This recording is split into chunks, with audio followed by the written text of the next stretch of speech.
Ce dimanche 15 janvier 2023, dès 21h10, France 2 diffuse le thriller Millennium, Ce qui ne me tue pas, adapté de la saga littéraire Millennium entamée par Stieg Larsson avant son décès en 2004. Cette adaptation cinématographique du 4e tome compte une nouvelle actrice principale dans le rôle de Lisbeth Salander, Claire Foy, transformée physiquement à cette occasion. Et de 3.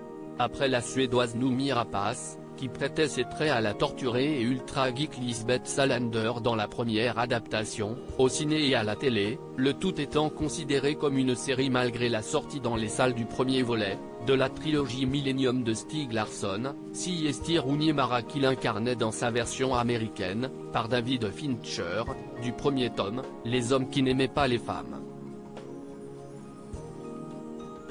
Avant que le personnage ne soit joué, en 2018, par une star de Netflix.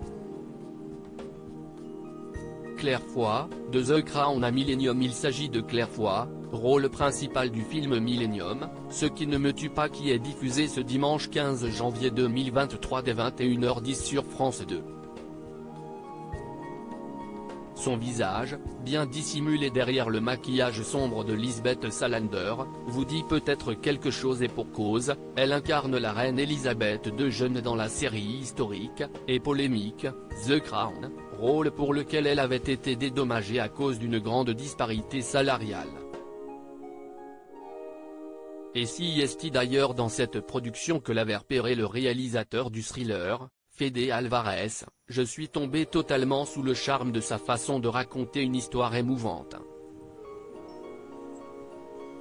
Elle a la capacité d'exprimer une véritable marée d'émotions refoulées uniquement par son regard, avait-il confié à son propos. Claire Foy, look de motard et faux tatouage pour Millennium. Pour cette adaptation du tome 4 de la saga Millennium, non plus écrite par Stieg Larsson mais David Lagercrantz suite à sa disparition, les maquilleurs dessineront plusieurs faux tatouages sur le corps de Claire Foy. Nous avons décidé d'en placer un sur le côté de son cou, un sur sa cheville, un sur ses fesses, un sur chaque main, 2 sur son bras, et évidemment le dragon. La vraie question était de savoir à quoi celui-ci devait ressembler. Quelle est la bonne position? Quelle taille doit-il faire? Doit-il recouvrir tout le dos ou seulement la moitié? Est-ce que la queue doit s'enrouler autour de son corps? Et puis il y avait des questions techniques, et non des moindres étant donné que le tatouage devait être réappliqué chaque jour de tournage.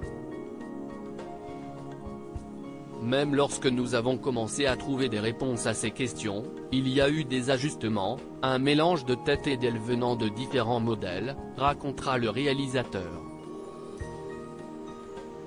Tout en souhaitant faire du personnage de Lisbeth Salander une femme plus accessible, moins révoltée, dans ce nouveau volet ciné, nous voulions qu'elle ait plus de profondeur pour que le public puisse plus facilement s'identifier à elle.